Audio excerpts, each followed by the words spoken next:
नमस्कार, मैं मीनाक्षी। आप देख रहे हैं आज की खास financial news on current bulletin. Sensex में उछाल, 319 अंकों की तेजी।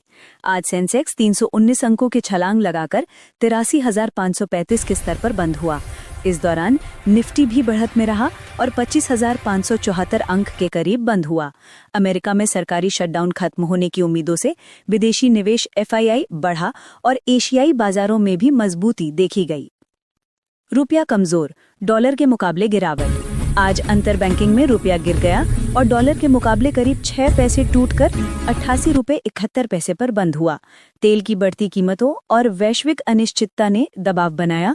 विदेशी बाजारों में डॉलर मजबूत रहा। अमेरिकी शटडाउन से जुड़ी खबरों ने भी डॉलर को सहारा दिया, जिससे रुपया रिकॉर्ड निचले स्तर के करीब रहा। बजाज फाइनेंस के Q2 नतीजे। बजाज फाइनेंस ने Q2 में 22% उछाल के साथ 4,875 करोड़ रुपए का शुद्ध लाभ दर्ज किया।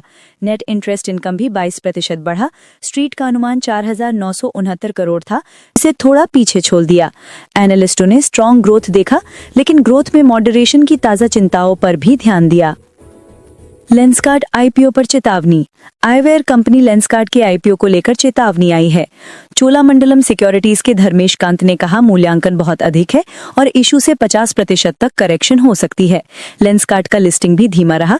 IPO प्राइस के नीचे खुलने के बाद थोड़ी रिकवरी दिखी, लेकिन सावधानी बढ़ती जा रही है। लेंसकार्ट संस्थापक का भावुक खत। लेंसकार्ट के सह संस्थापक पीयूष बंसल ने IPO के पहले शेयर होल्डर्स को एक हार्टफेल्ट नोट लिखा। उन्होंने बताया कि कंपनी 15 साल की मेहनत का नतीजा है, हम सिर्फ वैल्यूएशंस का पीछा नहीं कर रहे। बंसल ने ग्राहक अनुभव को अहम बताया और वैश्विक स्तर पर भारतीय कंपनी बनाने का अपना मकसद दोहराया। स्विगी QIP की आलोचना। स्विगी ने नया 10,000 करोड़ रुपए का QIP निकाला, जिसे निवेशक देवीना मेहरा ने कड़ी आलोचना दी है। उन्होंने चेतावनी दी कि बार बार फंड रेज से अब निवेशकों को कोई रिटर्न नहीं मिलेगा, फोकस फंडामेंटल्स पर होना चाहिए। मेहरा ने कहा कि लॉस मेकिंग स्टार्टअप्स की हाइप बाजार के लिए खतरनाक। निवेशकों को फर्म के फंडामेंटल्स पर ध्यान देना चाहिए। Tata Motors commercial vehicles share listing. Tata Motors के कमर्शियल व्हीकल यूनिट इस महीने दलाल स्ट्रीट पर सूचीबद्ध हो सकती है। मौजूदा टाटा मोटर्स शेयर होल्डर्स को 1:1 के अनुपात में CV इकाई के शेयर मिलेंगे और इंस्टीट्यूशनल निवेशकों में उत्सुकता है। ये अलग लिस्टिंग देश के सबसे बड़े ट्रक और बस निर्माता के लिए बड़ा कदम है और बाजार में उत्साह बढ़ा रहा है। फिजिक्स वाला IPO कल खुल रहा है। फिजिक्स वाला देश की पहली प्योर प्ले एडटेक IPO अपना IPO कल 11 नवंबर को खोलने जा रहा है। ये IPO 3,480 करोड़ रुपए का होगा और फाउंडर अलख पांडे की लोकप्रियता पर निर्भर करेगा। कंपनी फिलहाल घाटे में है, लेकिन एनालिस्ट को इसकी लॉन्ग टर्म ग्रोथ पर भरोसा है। सोने की कीमतों में तेजी। सोमवार को सोने के भाव MCX पर 1,223 रुपए चढ़कर 1,22,290 रुपए प्रति 10 ग्राम पर पहुंच गए, यानी तकरीबन 1% से अधिक की बढ़त थी और सेफ हेवन मांगते चलते आया। चांदी के भाव भी करीब 1.9% बढ़े। दोनों ही कीमती धातुओं की मजबूती दिखा रहे हैं। BOJ जल्द ब्याज दर बढ़ाने की तैयारी में। जापान का केंद्रीय बैंक ऑफ जापान वेजेस में मजबूती देखकर जल्द रेट हाइक की तैयारी में है।